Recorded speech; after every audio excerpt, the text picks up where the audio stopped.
Hi hello my dear competitive aspirants, this is your Prasanna Harikrishna. మరి last class లోపల మనము హార్ట్కి సంబంధించినటువంటి అనాటమీ గురించి డిస్కస్ చేస్తాం. ఓకే, సో ఈ వీడియో ఎవరైతే చూస్తున్నారో వాళ్ళందరూ ఒకవేళ సబ్స్క్రైబ్ కనుక చేసుకోకపోతే ఇమీడియట్గా సబ్స్క్రైబ్ చేసుకోండి, అదేవిధంగా బెల్ ఐకాన్ క్లిక్ చేయండి.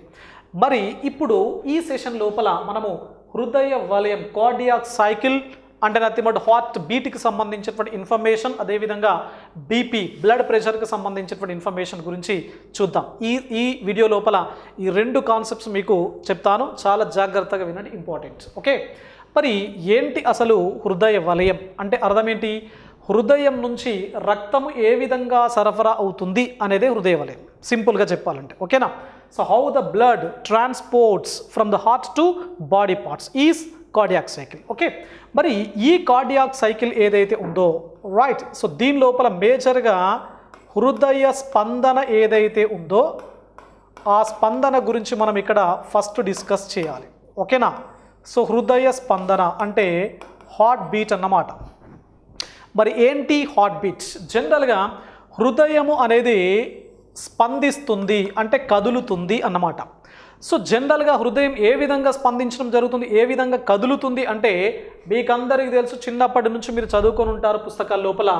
ఒకసారి సంకోచము, ఒకసారి సడలిక. So contraction and relaxation. ఓకేనా? సంకోచము, సడలిక. మరి హృదయ స్పందన ఈజ్ ఈక్వల్స్ టు ఒక సంకోచము ప్లస్ ఒక సడలిక. ఓకేనా? లేదా సంకోచాన్ని మనం ఏ విధంగా ట్రీట్ చేస్తాం అంటే సిస్టోల్ ప్లస్ 1 డయాస్టోల్.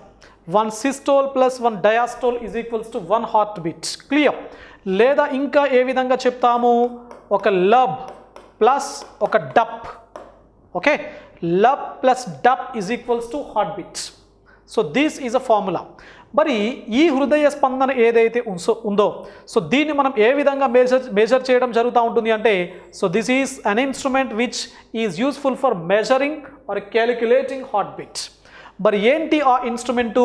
మనందరికీ తెలుసు, దిస్ ఈజ్ స్టెథోస్కోప్. ఆ ఇన్స్ట్రుమెంట్ ఏంటి? స్టెథోస్కోప్. మరి ఈ స్టెథోస్కోప్ ఏదైతే ఉందో, సో దీన్ని మొట్టమొదటిసారిగా ఫ్రాన్స్ దేశానికి సంబంధించినటువంటి రినే లినేక్, రైట్, సో రినే లినేక్ అనేటువంటి సైంటిస్ట్ ఎవరైతే ఉన్నారో, హీ బిలాంగ్స్ టు ఫ్రాన్స్ దేశానికి సంబంధించినటువంటి వ్యక్తి రినే లినేక్ అనేటువంటి శాస్త్రవేత్త. సో ఈ స్టెథోస్కోప్ను మొట్టమొదటిసారిగా ఇన్వెంట్ చేయడం జరిగింది. ఓకే, సో మరి ఈ స్టెథోస్కోప్ సహాయంతో ఒక వ్యక్తి యొక్క హృదయ స్పందనను మనము గుర్తిస్తున్నాం. మరి ఈ విధంగా గుర్తించినటువంటి హార్ట్ బీట్ అంటే అర్థం ఏంటి? లబ్ డప్. ఒకసారి ఇది ఫినిష్ కావడం, మరి ఒకసారి ఈ విధంగా ఫినిష్ అయిన తర్వాత మళ్ళీ ఇంకోసారి జరుగుతుంది, రైట్.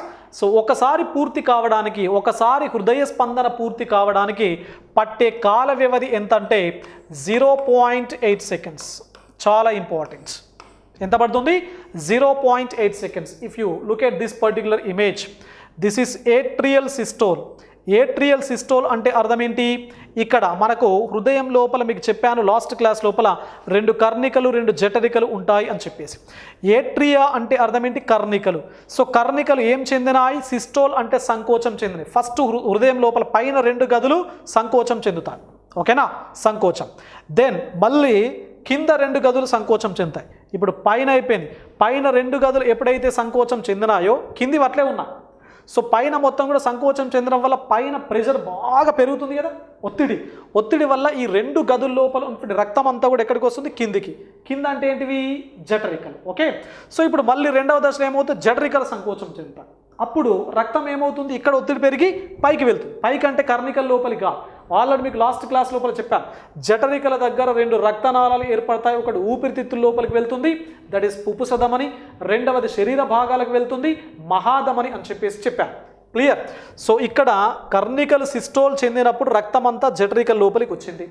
సో జఠరికలు ఇప్పుడు సిస్టోల్ అంటే సంకోచం చెందినప్పుడు మొత్తం కూడా ఏమవుతుంది? రక్తం అంతా కూడా వివిధ రకాల ధమనుల లోపలికి చేరుతుంది. సో చేరిన తర్వాత మళ్ళీ కర్ణికలు జఠరికలు 2 కూడా ఏమవుతాయి? రిలాక్స్ అవుతాయి. అంటే అర్థం ఏంటి? సడలిక చెందుతాయి. సో దాన్ని మనం ఏమన్నాము? డయాస్టోల్ అని చెప్పేసి అన్నాం. దిస్ ఈస్ కర్ణికల systole, atrial systole. This is ventricular systole, nothing but జఠరికల సిస్టోల్. దెన్ ఫైనల్గా రెండింటికి సంబంధించినటువంటి డయాస్టోల్. ఓకేనా? మరి ఈ విధంగా చెందేటప్పుడు ఇది మొత్తం జరగడానికి ఎంత టైం పడుతుంది అని చెప్పేసి అంటున్నాను, 0.8 సెకండ్స్ ఓన్లీ. మరి ఈ 0.8 సెకండ్స్ పీరియడ్ని ఏమన్నామంటే హృదయ వలయం. This is cardiac cycle. Cardiac cycle లోపల ఫస్ట్ ఏంటి, కర్నికల్ సిస్టోల్, దెన్ జఠరికల్ సిస్టోల్, నెక్స్ట్ కర్నికల్ జఠరికల యొక్క డయాస్టోల్. ఈ 3 దశలను కలిపి మనం ఏమంటాము, హృదయ వలయం, కార్డియాక్ సైకిల్ అని చెప్పేసి అంటున్నాం. It takes 0.8 seconds. మరి ఈ 0.8 సెకండ్స్ మళ్ళీ మీరు క్లియర్గా చూస్తే సిస్టోల్కి ఎంత టైం పడుతుంది అంటే 0.4 సెకండ్స్, డయాస్టోల్కు ఓవరాల్గా ఎంత టైం పడుతుంది అంటే 0.4 సెకండ్స్. ఇవి రెండు కలిపి 0.4 సెకండ్స్, ఇది ఒకటి కలిపి 0.4 సెకండ్స్. సో మొత్తం 0.8 సెకండ్స్ టైం పీరియడ్ అనేది పడుతుంది. మరి జనరల్గా ఇది జరగాలి అంటే గుండె కొట్టుకోవాలి అంటే అసలు ఎక్కడ స్టార్ట్ అవుతుంది హార్ట్ బీట్ మన హార్ట్ లోపల అని మీరు చూసినట్లయితే, for example this is a heart. ఇందులోపల ఇది కుడి కర్ణిక, దిస్ ఈజ్ రైట్ ఏట్రియా, ఇది ఎడమ కర్ణిక, ఇది కుడి జఠరిక, ఎడమ జఠరిక. ఓకేనా? సో కుడి కర్ణిక ఏదైతే ఉందో, సో ఇక్కడ ఒక చిన్న నోడ్, ఒక భాగం ఉంటుంది, ఒక ప్రదేశం ఉంటుంది. సో దీన్ని మనం ఏ విధంగా ట్రీట్ చేయడం జరుగుతుంది అంటే దిస్ ఈజ్ ఎస్ఏ నోడ్ అని చెప్పేసి అంటాం. SA node. ఎస్ఏ నోడ్ అంటే sino auricular or atrial node అని చెప్పేసి అంటాం. ఓకే, సైనో ఆరిక్యులార్ లేదా దీన్నే ఆరిక్యులార్ ప్లేస్లో ఏట్రియల్ అని చెప్పేసి అంటాం. Okay, auricular or atrial, sino auricular or atrial node అని చెప్పేసి అంటాం. మరి ఈ సైనో ఆరిక్యులార్ లేదా ఏట్రియల్ నోడ్ దట్ ఈస్ కర్ణిక, సిరా కర్ణిక కనుపు అంటాం తెలుగులో, సిరా కర్ణిక కనుపు. మరి ఈ సిరా కర్ణిక కనుపు ఏదైతే ఉందో, so that is located on in the right atrium of the heart. ఇది గుండె యొక్క కుడి కర్ణిక లోపల ఉన్నది. మరి ఇక్కడ మనకు స్టార్ట్ అవుతుంది ఒక చిన్న శక్మం, యాక్షన్ పొటెన్షియల్ అనేది ఇక్కడ స్టార్ట్ అవుతుంది, కొన్ని వోల్ట్స్లో స్టార్ట్ అవుతుంది. మరి ఈ విధంగా స్టార్ట్ అయినటువంటి ఈ బీట్ ఏదైతే ఉందో అది నెక్స్ట్ లొకేషన్కి వెళ్తుంది. ఏంటి నెక్స్ట్ లొకేషన్ అంటే ఇది కుడి కర్ణిక, ఇది ఎడమ కర్ణిక, రెండింటిని మధ్య లోపల కలిపే ఒక విభాజకం ఉంటుంది అని చెప్పేసి మీకు లాస్ట్ క్లాస్ లోపల చెప్పాను. దట్ ఈస్ కర్ణికాంతర విభాజకం అని చెప్పేసి, ఇంటర్ ఆరిక్యులర్ సెప్టమ్ అని చెప్పేసి మీకు గత క్లాస్ లోపల చెప్పాను.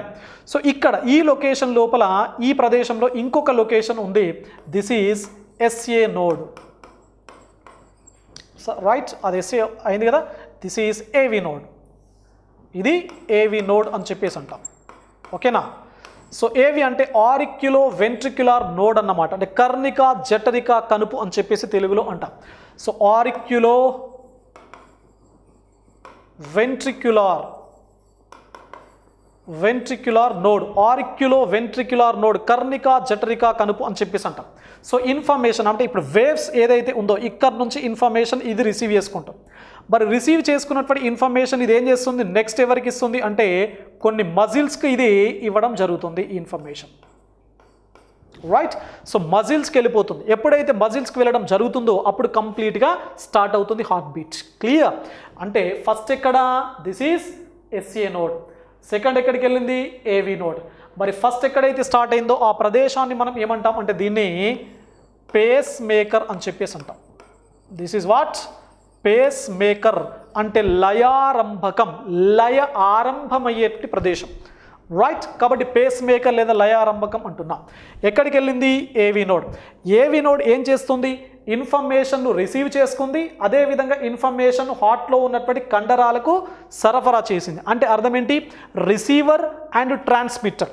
రిసీవ్ చేసుకుంది, ట్రాన్స్మిట్ చేసింది. కాబట్టి రిసీవర్ అండ్ ట్రాన్స్మిటర్ ఈ రెండు రకాల లక్షణాలు కనుక ఉంటే అట్లాంటి పాయింట్ను మనం ఏమంటాం అంటే రిలే పాయింట్ అని చెప్పేసి అంటాం. ఏమంటాము, రిలే పాయింట్ అని చెప్పేసి అంటాం. కాబట్టి ఏవి node is regarded as a relay point of the heart. గుండె లోపల రిలే పాయింట్గా మనం దేన్ని ట్రీట్ చేస్తున్నాం అంటే ఏవి నోడును, అంటే ఆరిక్యులో వెంట్రిక్యులర్ నోడును పిలుస్తున్నాం. మరి ఎక్కడైతే లయ ఆరంభమైందో, ఎక్కడైతే హార్ట్ బీట్ అనేది స్టార్ట్ అయిందో ఆ ప్రదేశాన్ని మనం ఏమంటున్నాం, దట్ ఈస్ పేస్ మేకర్. ఆ ప్రదేశం ఏంటి, SA node, sino atrial or auricular node అని చెప్పేసి అంటున్నాం. ఓకే, మరి ఈ విధంగా కంప్లీట్గా హార్ట్ బీట్ అంతా కూడా మనకు గమనించడం జరుగుతుంది. క్లియర్? మరి ఇక్కడ ఈ హార్ట్ బీట్ జరిగేటప్పుడు ఏం చెప్పాను నేను, కర్ణికలు ఫస్ట్ సంకోచం చెందుతాయి, దెన్ జఠరికల లోపలికి బ్లడ్ వెళ్తుంది, జఠరికలు సంకోచం చెందినాయి, అప్పుడు బ్లడ్ ఎక్కడికి వెళ్తుంది, రక్తనాళాల లోపలికి వెళ్తుంది. మరి జఠరికలు సంకోచం చెందినప్పుడు ఒకసారి జఠరిక గనక సంకోచం ఒకసారి ఈ విధంగా చెందింది అనుకోండి, అప్పుడు ఎంత పరిమాణం లోపల బ్లడ్ అనేది పైకి వెళ్తుంది, ఎంత పరిమాణం లోపల వెళ్ళడం జరుగుతూ ఉంటుంది అంటే గుర్తుపెట్టుకోండి, దట్ ఈస్ 70 ml. ఇంపార్టెంట్. ఒకసారి జఠరికలు గనక సంకోచం చెందినప్పుడు రైట్, ఒకసారి జఠరికలు సంకోచము చెందితే ఎంత బ్లడ్ జఠరికల నుంచి రక్తనాళాల లోపలికి చేరుతుంది అంటున్నాను, 70 ml బ్లడ్, 70 ml. రైట్, మరి ఒక నిమిషం గనక మనం క్యాలిక్యులేట్ చేస్తే రైట్, మరి ఒక నిమిషానికి హార్ట్ ఎన్నిసార్లు బీట్ అవుతుంది, జనరల్గా ఈ హార్ట్ బీట్ ఉంది కదా, హార్ట్ బీట్ అనేది నిమిషానికి 72 సార్లు స్పందించడం జరుగుతుంది. మనం హార్ట్ బీట్ను మెజర్ చేసి లేదా క్యాలిక్యులేట్ చేసేటువంటి స్టెథోస్కోప్ సహాయంతో మనం మెజర్ లేదా క్యాలిక్యులేట్ చేసినట్లయితే సో ఇక్కడ నిమిషానికి 72 సార్లు హృదయం అనేది స్పందించడం జరుగుతుంది. సో అది ఒక్కొక్క వ్యక్తి లోపల ఒక్కొక్క విధంగా ఉంటుంది. So that I will give you some calculations. ఏంటి అంటే చిన్న పిల్లలు, పుట్టిన పిల్లల లోపల 130 to 140 టైమ్స్ ఉంటుంది. ఓకేనా? సో పుట్టినటువంటి పిల్లల లోపల ఇది 130 to 140 టైమ్స్ ఉంటుంది. ముసలివారు ఎవరైతే ఉన్నారో వారి లోపల 60 to 70 టైమ్స్ అనేది హార్ట్ అనేది బీట్ కావడం జరుగుతుంది. అదే మధ్య వయస్కులు ఎవరైతే ఉన్నారో సో వారి లోపల 72 టైమ్స్ అనేది హార్ట్ బీట్ కావడం జరుగుతుంది. రిలాక్స్ కండిషన్లో ఉన్నప్పుడు, రిలాక్సింగ్ మోడ్ లోపల ఉన్నప్పుడు మనకు 60 to 90 మధ్య లోపల వేరియేషన్ అనేది ఉంటుంది. సో రిలాక్సింగ్ మోడ్ లోపల ఉన్నప్పుడు 60 to 90, పుట్టినప్పుడు పిల్లల లోపల 130 to 140, నెక్స్ట్ ముసలి వారి లోపల 60 to 70, మనలాంటి వయస్కులు అంటే 30 to 60 మధ్య లోపల ఈ 72 టైమ్స్ అనేది హార్ట్ బీట్ కావడం జరుగుతుంది. ఓకే, మరి ఇట్లాంటి కాంటెక్స్ట్ లోపల మనకు ఓవరాల్గా ఒక నిమిషానికి 72 సార్లు, ఒకసారి జఠరిక సంకోచం చెందితే ఎంత వెళ్తుందట బ్లడ్, 70 ml. మరి ఒక నిమిషానికి ఎన్నిసార్లు, ఒక నిమిషం అంటే ఎన్నిసార్లు, 72 సార్లు గుండె కొట్టుకుంటుంది. ఒకసారి కొట్టుకుంటే 70 ml వెళ్తుంది. మరి నిమిషానికి ఎన్నిసార్లు కొట్టుకుంటుంది గుండె, 72 సార్లు. కాబట్టి ఇక్కడ గుర్తుపెట్టుకోండి. So this blood volume can be called as stroke volume. దీన్ని మనం ఏమంటాం అంటే స్ట్రోక్ వాల్యూమ్ అని చెప్పేసి అంటాం. ఏమంటాము, స్ట్రోక్ వాల్యూమ్. స్ట్రోక్ వాల్యూమ్ అంటే అర్థం ఏంటి, ఒకసారి జఠరికలు కనుక స్పందించినట్లయితే బ్లడ్ రక్తనాళాల లోపలికి ఎంత పరిమాణం లోపల రీచ్ అవుతుందో ఆ పరిమాణం అన్నమాట, దట్ ఈస్ 70 ml. నెక్స్ట్ మరి ఇంకొకటి ఉన్నది కార్డియాక్ అవుట్పుట్స్. ఇంకొక కాన్సెప్ట్ ఏంటి అంటే ఇక్కడ రాస్తున్నాను చూడండి, కార్డియాక్ అవుట్పుట్. మరి కార్డియాక్ అవుట్పుట్ ఏ విధంగా మెజర్ చేస్తాం మనం అంటే cardiac output is equals to heart beat in a minute. ఒక నిమిషానికి ఎన్నిసార్లు అంటే కొట్టుకుంటుంది, దట్ ఈస్ 72 టైమ్స్. ప్లస్ ఒక జఠరిక ఒకసారి స్పందిస్తే ఎంత బయటకు వెళ్తుంది, 70 ml, that is stroke volume. 72 plus stroke volume is equals to cardiac output. మరి 72 ఇంటూ స్ట్రోక్ వాల్యూమ్ ఎంత, 70 ml. Then 5040 ml per minute అన్నమాట. ఓకేనా? అంటే ఒక నిమిషానికి మన గుండె నుంచి ఎంత ఎంఎల్ బ్లడ్ పంప్ అవుతుంది శరీరంలో వివిధ భాగాలకు అంటే 5040, అంటే రఫ్గా 5 లీటర్స్ అన్నమాట. 5 లీటర్ల బ్లడ్ మన హార్ట్ నుంచి పంప్ కావడం జరుగుతుంది ఒక నిమిషానికి, గుర్తుపెట్టుకోండి. సో దీని మొత్తాన్ని మనం ఏమంటాము, కార్డియాక్ అవుట్పుట్ అని చెప్పేసి అంటాం. So cardiac output is equals to heart beat time, that is 72 times per minute. Then stroke volume ఎంత, ఒకసారి 70 ml. So 72 into 70 is equals to 5040 ml per minute. Okay, so ఇది మరి కంప్లీట్గా మనకు కార్డియాక్ అవుట్పుట్కు సంబంధించి, అదేవిధంగా హృదయ స్పందనకు సంబంధించినటువంటి డిజిట్స్. ఆ డిజిట్స్ మీకు గత క్లాస్లో వెరీ ఫస్ట్ క్లాస్ లోపల కూడా చెప్పాను. మొత్తం ప్రపంచం లోపల అత్యధికంగా హృదయ స్పందన ఉన్నటువంటి బర్డ్ ఏది అంటే కోయల్ టిట్ అని చెప్పేసి అన్నాను మీకు. కోయల్ టిట్ బర్డ్, ఇది చిన్న పక్షి. That is approximately 1200 times per minute. ఒక నిమిషానికి 1200 సార్లు ఈ విధంగా హార్ట్ బీట్ అవుతుంది కోయల్ టిట్ అనేటువంటి బర్డ్ లోపల. అతి తక్కువ ఎందు లోపల ఉన్నదో కూడా చెప్పాను, దట్ ఈస్ బ్లూ వేల్. అది నిమిషానికి కేవలం 7 సార్లు మాత్రమే స్పందించడం జరుగుతుంది అని చెప్పేసి మీకు చెప్పాను. ఓకేనా? సో ఇట్లా మనకు కంప్లీట్గా ఇది హార్ట్ బీట్కి సంబంధించి, అదేవిధంగా హార్ట్ ఆర్ కార్డియాక్ సైకిల్కి సంబంధించినటువంటి ఇన్ఫర్మేషన్. ఓకే, సో ఇప్పుడు ఇందులో ఈ సెషన్ లోపల మనం రెండవ కాన్సెప్ట్ చూద్దాం, that is BP. So BP that is blood pressure ఏదైతే ఉందో, సో బ్లడ్ ప్రెషర్ ఎట్లా ఉంటుందో మనము ఒకసారి చూద్దాము. సో బ్లడ్ ప్రెషర్ను మనం ఏ విధంగా మెజర్ చేస్తాం? మరి మీరందరూ చాలా సందర్భాల లోపల ఆ పరికరాన్ని చూసుంటారు. సో బ్లడ్ ప్రెషర్, సో దీన్నే మనం బీపీ అంటాము, రక్త పీడనం అని చెప్పేసి తెలుగు లోపల పిలుస్తాం. ఓకేనా? రక్త పీడనం. సో బ్లడ్ ప్రెషర్ మరి ఏ విధంగా ఉంటుంది? రక్త పీడనం సింపుల్. రక్తము రక్తనాళాల్లో, for example this is the blood vessel, ఇదొక రక్తనాళం. ఓకేనా? రక్తనాళం లోపల ఈ విధంగా రక్తం అనేది మూవ్ అవుతుంది, ఇట్లా ముందుకు వెళ్తూ ఉంది. వెళ్తూ ఉన్నప్పుడు these are the walls of the blood vessel, ఇవి రక్తనాళం యొక్క గోడలు ఇవన్నీ కూడా. మరి ఈ గోడల ద్వారా రక్తం ముందుకు వెళ్ళేటప్పుడు రక్తనాళం యొక్క గోడల పైన రక్తం ఏం చేస్తుంది? కొంత ఒత్తిడిని, ఈ విధంగా ఒత్తిడిని కలిగించుకుంటూ వెళ్తుంది. సో రక్తము ప్రవహించేటప్పుడు రక్తనాళాల యొక్క గోడల పైన కలగజేసేటువంటి ఒత్తిడినే మనం ఏమంటాము అంటే బ్లడ్ ప్రెషర్ అని చెప్పేసి అంటాం. The pressure of the blood on the walls of the blood vessel is known as blood pressure. Okay, మరి ఈ బ్లడ్ ప్రెషర్ ఏదైతే ఉందో, సో దీన్ని మనం మెజర్ చేయడానికి ఒక ఇన్స్ట్రుమెంట్ ఉంది, దట్ ఈస్ స్పిగ్మోమానోమీటర్. స్పిగ్మోమానోమీటర్ అని చెప్పేసి అంటాం. ఓకేనా? I will show you the picture. మనకు క్లియర్ కట్గా పిక్చర్ కూడా ఉంది. ఒకసారి if you look at the picture you can have some clarity, right? So this is what sphygmomanometer. మరి ఈ స్పిగ్మోమానోమీటర్ ఏదైతే ఉందో, రైట్, సో స్పిగ్మోమానోమీటర్ ఏదైతే ఉందో, సో దీన్ని మొదటిసారిగా call von right, so von Basch గుర్తుపెట్టుకోండి, రైట్. సో వాన్ బాస్ట్ అనేటువంటి శాస్త్రవేత్త ఎవరైతే ఉన్నారో ఇతను ఈ ఇన్స్ట్రుమెంట్ను ఇన్వెంట్ చేయడం జరిగింది, దట్ ఈస్ స్పిగ్మోమానోమీటర్. మరి ఈ స్పిగ్మోమానోమీటర్ దేనికి సంబంధించిందట, దేన్ని మెజర్ చేస్తుంది అని చెప్పేసి అంటున్నాను? బీపీ. So blood pressure. మరి ఈ బ్లడ్ ప్రెషర్ ఏదైతే ఉందో జనరల్గా దీని యొక్క వాల్యూమ్ ఎంత ఉండాలి? ఒక ఆరోగ్యవంతమైనటువంటి మానవం లోపల ఈ బీపీ ఇక్కడ చూసినట్లయితే మీకు this is the average BP of the healthy human being, that is 120/80 మీకు కనబడుతుంది చూడండి పిక్చర్ లోపల. ఓకేనా? సో ఒక ఆరోగ్యవంతమైనటువంటి మానవుని లోపల, హెల్దీ హ్యూమన్ బీయింగ్స్ లోపల 120/80 అనేది ఉంటుంది, గుర్తుపెట్టుకోండి. లేదు కొన్ని సందర్భాల లోపల ఏం జరుగుతుంది, ఒకవేళ అంటే high BP, okay, so low BP అని చెప్పేసి రెండు కాన్సెప్ట్స్ ఉంటాయి. హై బీపీ కాన్సెప్ట్ ఏంటి, 140/90 ఉంటుంది or more than that. Next low BP concept ఏంటి, 100/60 ఉంటుంది, దట్ లేదా less than that. High BP అంటే 140/90, లో బీపీ అంటే 100/60 ఆర్ లెస్ దాన్ దట్ అనేది ఇక్కడ మీకు ఫిగర్స్, ఈ ఫిగర్స్ గుర్తుపెట్టుకోండి. ఓకేనా? మరి ఈ ఫిగర్స్ గుర్తుపెట్టుకున్నప్పుడు ఈ పైన ఒకటి ఉంది డిజిట్, కింద ఒక డిజిట్ ఉంది, గుర్తుపెట్టుకోండి. సో పైన ఉండేటువంటి డిజిట్ను మనం ఏమంటాం అంటే సిస్టోల్ ప్రెషర్ అంటాం, సిస్టోల్ పీడనం. ఓకేనా? సో కింద ఉండేది ఏంటి, డయాస్టోల్ పీడనం. ఓకే, డయాస్టోల్ పీడనం. మరి పక్కకు వాల్యూ ఉంటుంది, గుర్తుపెట్టుకోండి. మీకు ఎప్పుడైనా బీపీ చూసేటప్పుడు ఇది ఉంది కదా 120/80 అనే దాని పక్కన ఫర్ ఎగ్జాంపుల్ దిస్ ఈజ్ 120/80 ఉంది.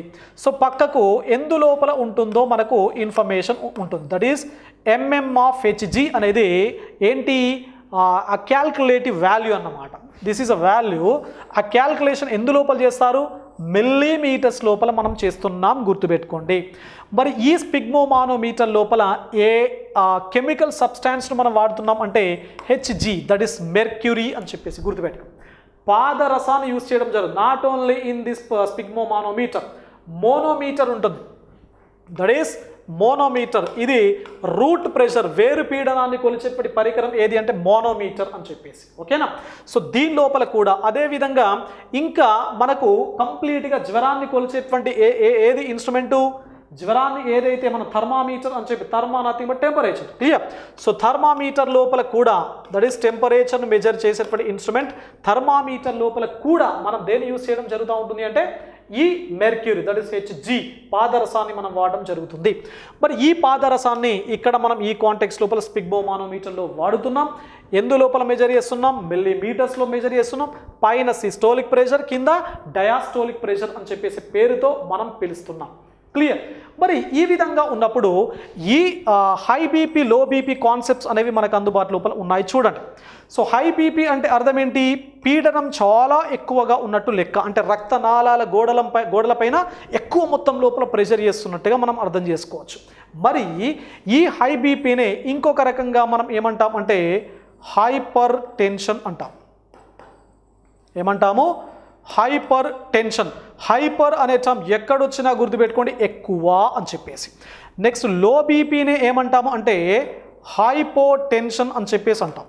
హైపో అనే పదం ఎక్కడొచ్చినా గుర్తుపెట్టుకోండి, తక్కువ అని చెప్పేసి. హైపర్ టెన్షన్, హైపో టెన్షన్, ఎక్కువ పీడనము, తక్కువ పీడనం. ఎంత ఉంది పీడనము? మీరు సిస్టోలిక్ ప్రెషర్ని ఎక్కువగా కన్సిడర్ చేయండి. This is 140 or more than that. 150 కావచ్చు, 160 కావచ్చు, 200 కావచ్చు. దెన్ ఇది low BP 100 are less than 100, 90, 80, 70 ఆ రకంగా కావచ్చు. ఓకేనా? మరి హై బీపీ ఏ కాంటెక్స్ట్ లోపల మనకు కనబడుతుంది, లో బీపీ ఏ కాంటెక్స్ట్ లోపల కనబడుతుంది? జనరల్గా ప్రెషర్ ఎక్కువగా ఉండడం. ఒకవేళ ఈ హై బీపీ కేసు కనుక ఉన్నట్లయితే దాని ప్రభావం ఎవరిపైన పడుతుందో గుర్తుపెట్టుకోండి, మన బ్రెయిన్ పైన, కిడ్నీస్ పైన, హార్ట్ పైన న్యాచురల్గా ఉంటుంది. సో బ్రెయిన్ పైన, బ్రెయిన్ యాక్టివిటీ పైన, అదేవిధంగా మూత్రపిండాలు, కిడ్నీ యాక్టివిటీ అనేది కంప్లీట్గా ఫెయిల్యూర్ కావడానికి అవకాశం అనేది ఉంటుంది హైపర్ టెన్షన్ లేదా హై బీపీ వల్ల. మరి జనరల్గా దీనికి ఎక్కువగా కోరిలేట్స్ అయ్యేటువంటి కాన్సెప్ట్ ఏంటి? సాల్ట్ అని చెప్పేసి. సాల్ట్ ఎక్కువగా తింటే బీపీ పెరుగుతుంది అని చెప్పేసి అంటూ ఉంటారు. ఎట్లా పెరుగుతుంది బీపీ సాల్ట్ ఎక్కువగా తింటే అంటే? సాల్ట్ ఏం చేస్తుంది అంటే మన రక్తనాళం ఉంది కదా, ఇది గోడ, రక్తనాళం యొక్క గోడను ఏం చేస్తుంది అంటే జనరల్గా ఇట్లా ఉంటుంది. రక్తనాళాల గోడలు ఈ విధంగా సంకోచ సడలికలు చెందుతాయి. ఓకేనా? మనం బాగా సాల్ట్ తిన్నాము అనుకోండి, అప్పుడు వీటి యొక్క మూమెంట్ అనేది తగ్గుతుంది. మూమెంట్ తగ్గింది అంటే అర్థం ఏంటి? బ్లడ్ ఫ్లో అనేది కూడా, బ్లడ్ ఫ్లో లోపల కూడా డిఫరెన్స్ వస్తుంది. సో మూమెంట్ తగ్గింది అంటే ప్రెషర్ ఏమవుతుంది? ఒకవేళ ఈ విధంగా ఉందనుకోండి, ఒకవేళ ఎక్కువగా బ్లడ్ ఉన్నప్పుడు ఈ విధంగా సడలిక చెందింది, తక్కువగా ఉన్నప్పుడు ఈ విధంగా సంకోచం చెందింది. మరి ఇట్లా కాకుండా ఎక్కువగా బ్లడ్ ఉన్నప్పుడు ఇట్లే ఉందనుకోండి, అప్పుడు గోడలపైన ప్రెషర్ అనేది పెరుగుతుంది. సో అది సాల్ట్కి సంబంధించినటువంటి ఇంపాక్ట్ అన్నమాట. ఓకేనా? దెన్ మరి లో బీపీ అంటే ఏంటి? అసలు కొంతమంది వ్యక్తుల లోపల జనరల్గా ఒక ఆరోగ్యవంతమైనటువంటి మానవుల లోపల పురుషులైతే 5 to 6 లీటర్స్ బ్లడ్ ఉంటుంది, మహిళలైతే 4.5 to 5 లీటర్స్ బ్లడ్ అనేది ఉంటుంది. మరి బ్లడ్ వాల్యూమే తక్కువగా ఉంది అనుకోండి, అసలు మన బాడీ లోపల బ్లడ్ ఎంత ఉండాలో అంత లేదు అనుకోండి, అప్పుడు ఒత్తిడి ఉంటుందా మన గోడలపైన? ఉండదు. సో దాన్ని మనం ఏమంటున్నాం? లో బీపీ అని చెప్పేసి అంటున్నాం. రైట్? ఇవన్నీ ఇట్లా ఉంటే చాలా చాలా ఇంపార్టెంట్ కాన్సెప్ట్ ఇప్పుడు మీకు నేను చెప్పబోతున్నాను. చూడండి, బీపీ ఏ సమయం లోపల ఎట్లా ఉంటుంది అనేది చాలా చాలా ఇంపార్టెంట్. ఓకేనా? So up to 50 years BP అనేది ఏ విధంగా ఉంటుంది అంటే పెరుగుతూనే ఉంటుంది, ఎక్కువగా పెరుగుతుంది. అంటే స్కోప్ ఏంటి? ఎక్కువగా పెరగడానికి ఎక్కువగా అవకాశం ఉంటుంది. కొంతమంది వ్యక్తులు లో బీపీ కూడా ఉండవచ్చు, అది rare cases. Up to 50 years లోపల పెరుగుతూనే ఉంటుంది, పెరగడం ఎక్కువగా కనబడుతుంది ఓవరాల్గా. రైట్? దెన్ 50 to 84 ఏజ్ ఏదైతే ఉందో ఈ ఏజ్ లోపల బీపీ అనేది గ్రాడ్యువల్గా ఏమవుతుంది అంటే తగ్గుతుంది. ఓకేనా? సో 50 to 84, ఇంకా పర్టికులర్గా చెప్పాలి అంటే 60 to 84. ఓకేనా? 60 to 84 లోపల ఈ బీపీ గ్రాడ్యువల్గా ఏమవుతుంది? గ్రాఫ్ తగ్గిపోతుంది. సో ఇది ఒక డిజిట్స్ మీరు గుర్తుపెట్టుకోండి కాంపిటేటివ్ ఎగ్జామ్స్ రీత్యా.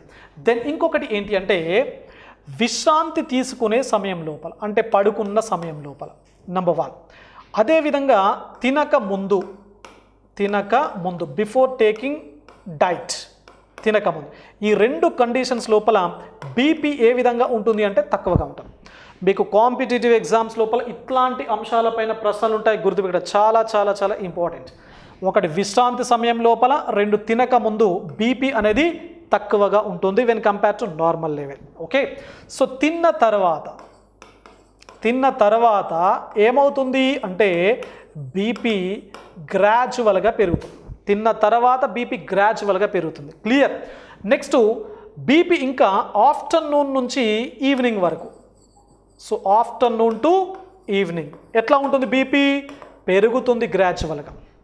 ఆఫ్టర్నూన్ నుంచి ఈవినింగ్ వరకు బీపీ పెరుగుతుంది. దెన్ ఈవినింగ్ నుంచి గ్రాడ్యువల్గా ఏమవుతుంది మళ్ళీ అంటే తగ్గుతుంది. ఓకేనా?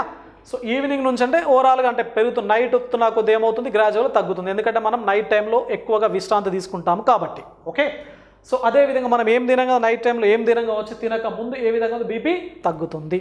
ఓకే, సో ఇవి మీకు చాలా చాలా ఇంపార్టెంట్ కాంపిటేటివ్ ఎగ్జామ్స్ కోణం లోపల. ఓకేనా?